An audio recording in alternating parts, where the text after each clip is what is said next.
All right, welcome to the Explainer. Today, we are diving into a challenge that is, well, literally dazzling. How in the world do you pick a hotel in Las Vegas? I mean, you've got these massive, massive resorts all up and down the Strip. It can feel impossible. You know the one. It's the first question everybody asks. It's what you're typing into your phone late at night, right? What is the absolute best hotel in Vegas? You just want to know the answer. Well, the answer, it's a little complicated. See, here's the thing. The single best hotel in Vegas, it doesn't actually exist.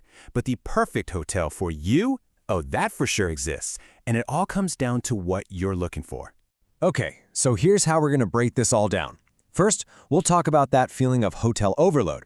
Then, we'll dive into the ultimate luxury spots, what to do if you're on a budget, and why the vibe is so important. Finally, we'll wrap it up with a plan to find your perfect stay. Right, so first up, Vegas hotel overload. This is the first hurdle for everyone, isn't it? You've got dozens of these mega resorts, and each one is basically its own little city with restaurants, shows, casinos, the whole shebang. Picking one can feel like a total gamble, but don't worry, we're here to help you hit the jackpot. So, the first thing you've got to get your head around is the layout. The Las Vegas Strip, it's this legendary 4-mile road, and you can really think of it in 3 chunks. You've got the south, the center, and the north.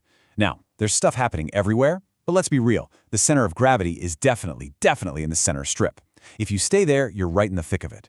But as we're about to see, that's not what everyone wants. Okay, so if you look at the actual data, we're talking thousands of guest reviews here. You'd probably guess the highest-rated hotels would be smack dab in the middle of all that action, right? But what's so fascinating is that the 2 hotels that are tied for the #1 spot, the Wynn and the Four Seasons, are at the complete opposite ends of the Strip. One's way up north, the other's way down south. What does that tell you? It tells you that for a lot of people, pure quality is way more important than a central location. And that brings us perfectly to our first type of traveler. For some of you, the hotel isn't just a place to crash, it is the main event. You're looking for that 5-star, I don't have to lift a finger, pure luxury experience. So when you get to this top tier, it's not really about which hotel is better. It's about which one matches your personality. I mean, they're all going to be expensive and they all get great reviews, but they are so different. You've got the Bellagio, which is just timeless, classic elegance, you know, the fountains.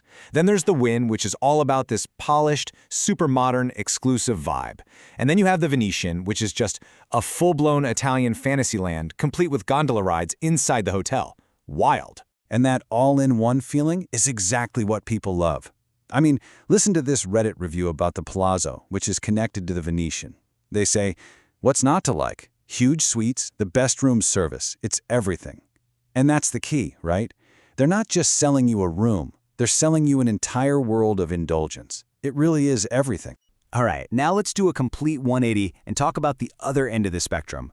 What if you want that awesome Vegas experience, but you don't want the luxury price tag? Budget in Vegas doesn't have to mean boring or bad. It just means you got to be a little more strategic. So, let's look at a classic budget dilemma. You've got a choice. Do you go for a place like the Luxor? You know, the giant pyramid, super iconic, really cheap rooms? But you have to accept that you're way down on the South Strip, pretty far from the main action. Or do you pick a place like the Horseshoe? It doesn't have a cool theme, it's a bit older, but it puts you in what might be the single best location on the entire Strip, all for a similar low price. What do you do? You know, if you talk to people who go to Vegas a lot, many will tell you the answer is simple. Location, location, location. The ability to just walk out your front door and be right across from the Bellagio fountains, right next to Paris, that is a huge plus. The Horseshoe is basically the perfect base of operations. It's not the destination itself, it's the launch pad for your entire trip. Okay, so we've talked about price, but what about personality? Honestly, the why behind your trip might be the most important factor of all.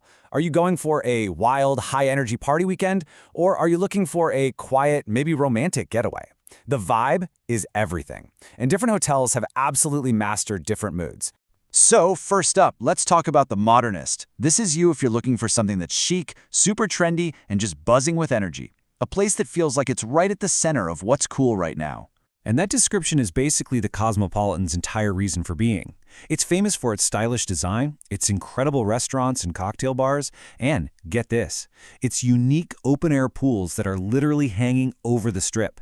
It's got this distinctly youthful, high-energy feel that makes it a destination all by itself for a certain kind of traveler. But what if you want the exact opposite of that? What if you love the idea of the amazing shows and the world-class restaurants in Vegas, but you just want to escape the constant chaos and, let's be real, the clouds of smoke. This is where a place like the Park MGM becomes a hero. As one Reddit user puts it, the non-smoking casino makes it a near-perfect place. And that is a total game changer. It's the only resort on the entire strip that is 100% smoke-free, from the casino floor all the way up to the rooms. It just creates this calmer, more refreshing atmosphere right in a fantastic central location. It's a true oasis from the usual sensory overload. Okay, so we've looked at luxury, we've looked at budget, and we've talked about the vibe. How do you actually pull all of this together? Let's build a super simple framework that you can use to make the right call for your trip. But wait, before we do that, you need to know about the one number that trips up almost every single first-time visitor: $45. That number represents the high end of the average daily resort fee, and pretty much every hotel on the Strip tacks this onto your bill after you think you've already paid. It's not optional, and it's almost never included in that first price you see online. Okay, here it is, your actionable 4-step plan. Step 1, define your goals. Why are you going? To party? To relax? To see shows? Step 2, based on that, pick your hotel style. Are you going for luxury, value, or a very specific vibe? Step 3, beware of those hidden fees. You have to factor in that daily resort fee when you're making your budget. And finally, a huge pro tip: if you can, book midweek. Seriously, the price difference between a Tuesday night and a Saturday night can be absolutely mind-blowing. See? When you follow a simple plan like that, it completely changes the game. It takes this overwhelming wall of options and turns it into a clear, personalized choice. So the question isn't, what's the best hotel in Vegas anymore? The real question is, what's the perfect hotel for you? Are you the luxury seeker, the budget explorer, the modernist, or the peace seeker? Now you've got the tools to figure it out.